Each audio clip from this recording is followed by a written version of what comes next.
कल्पना कीजिए, एक लड़की 13 साल एक आइलैंड पर अकेली। क्या आप सोच सकते हैं कि वो कैसे जिंदा रही? दोस्तों, अगर आप सिर्फ 13 साल के हों और आपकी आंख खुले एक सुनसान आइलैंड पर, जहां चारों तरफ जंगल, खामोशी, खून और एक टूटा हुआ हेलीकॉप्टर पड़ा हो, दिल को छू लेने वाली कहानी है, जहां एक लड़की अकेले 10 साल तक एक सुनसान आइलैंड पर जिंदा रहती है, खतरनाक जानवरों से मुकाबला करती है और अंततः बच जाती है। 10 साल की अकेली लड़ाई, अदिति की कहानी। अदिति 13 साल की थी जब एक हेलीकॉप्टर क्रैश उसे एक सुनसान टापू पर अकेला छोड़ गया। मेरीन रिसर्च टीम के साथ अमेज़न की ऊंची उड़ान से एक सीक्रेट आइलैंड पर जा रहे थे। मौसम अचानक बिगड़ गया। तेज हवाएं, ओलावृष्टि, बिजली कड़कने लगी। फिर हेलीकॉप्टर का नियंत्रण खो गया और टापू पर गहरे नीचे गिरा। जब अदिति की आंख खुली, उसे कोई आवाज नहीं सुनाई दी। हेलीकॉप्टर धुआं रहा था, खून बह रहा था, पर माँ पापा कहीं नहीं थे। वो अकेली थी। उस रात अदिति कांपती रही। चारों ओर अंधेरा था, पेड़ों की खुशबू थी और किसी जानवर की गुर्राहट सुनाई दी। वो झाड़ियों में रेंगकर छिप गई। सांस रुकने सी थी। सुबह तक वो जिंदा रही, इस डर के बीच कि उसने अपना सब कुछ खो दिया। लेकिन पहना हुआ उसका खून, थकी हुई सांस और अकेलापन उसे तोड़ नहीं सके। सुबह एक झरना मिला, उसने पानी पिया। भूख लगी, पर खाना नहीं मिला। कुछ दूर नारियल पड़े थे। उसने 2 फल खाए, पेट में हल्का दर्द हुआ। फिर उसने एक ब्लेड उठाई, हेलीकॉप्टर की टूटी धातु की, वो अब उसका हथियार थी। उसने तय किया, ये मेरी रक्षा करेगा। अगले 3 दिन जंगल ने उसका ताल्लुक बना लिया। पेड़ों की भागती सरसराहट, अजीब सी चीखें, पानी से नारियल टूटने की आवाज, एक नई दुनिया का एहसास। उसने एक ऊंचा पेड़ पकड़ा, नीचे झांका तो समुंदर दिखाई दिया। बहती लहरें, कोई समुद्रपोत नहीं था, बस उसकी निगाहें थीं और सारा खतरा। तीसरी रात नींद में एक लंबा संरचना एनाकोंडा उसकी ओर सरक रहा था। उसका हाथ थर्राया, पर वो आराम से बैठी रही। सांप ने हमला किया। उसने ब्लेड निकाला और तेज वार किया। सांप छटपटाया, वो भाग गया। अदिति को घायल कर गया था, लेकिन जान बच गई। उसने पत्तों से घाव पर पट्टी बनाई। दर्द के बीच उसने ठान ली, मैं हार नहीं मानूंगी।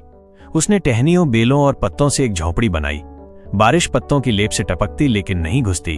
उसने छोटी लकड़ी की आग जलाना सीखा, धुएं से मच्छर दूर रहते। नारियल, जंगली फल, कीड़े, कभी समुद्र से मछली, उसे खाना मिल ही जाता। उसने दिनचर्या बनाई, सुबह पानी, दोपहर शाम आग और रात को सुरक्षा। पहले महीने में उसे समझ आ गया कि जंगल नियम रखता है। कौन से फल खाए जा सकते हैं, कौन खतरनाक है। स्वाद चखकर उसने सीख लिया। दूसरी बार उसने लाल फल खाए। कुछ ही क्षण बाद उसका गला सूख गया, आंखें जल गईं। पानी पीकर उल्टी की। तब उसने जाना, कुछ भी आंख बंद करके नहीं खाना है। पहले साल के बाद वो अब 14 साल की थी, लेकिन जंगल में ही गुजरा। उसका हाथ जख्मी था, कई निशान शरीर पर थे, पर आत्मा मजबूत थी। वो अब जंगल की आवाजों को पहचानने लगी थी। सुबह कौन सा पक्षी डारे, दिन में कहां छिपकर खाना मिले, रात में कहां से खतरा हो सकता है।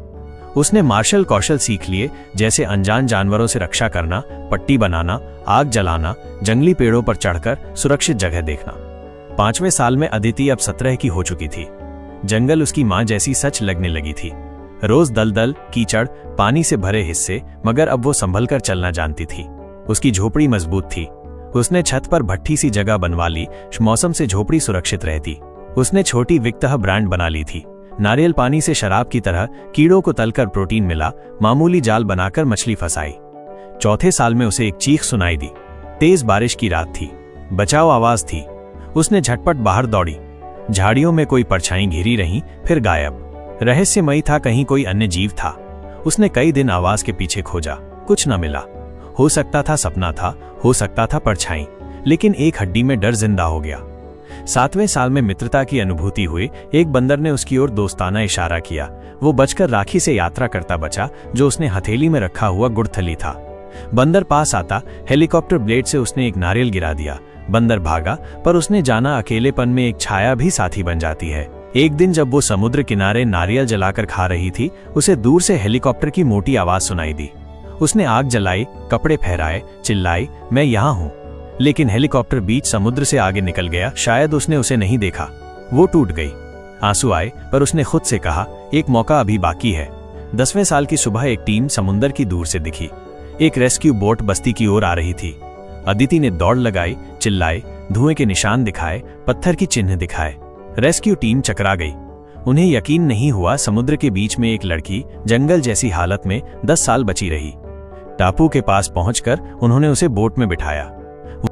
दोस्तों, वीडियो को लाइक करें, चैनल को सब्सक्राइब करें और ऐसी मजबूत कहानियां जुड़े रहे हमारे साथ।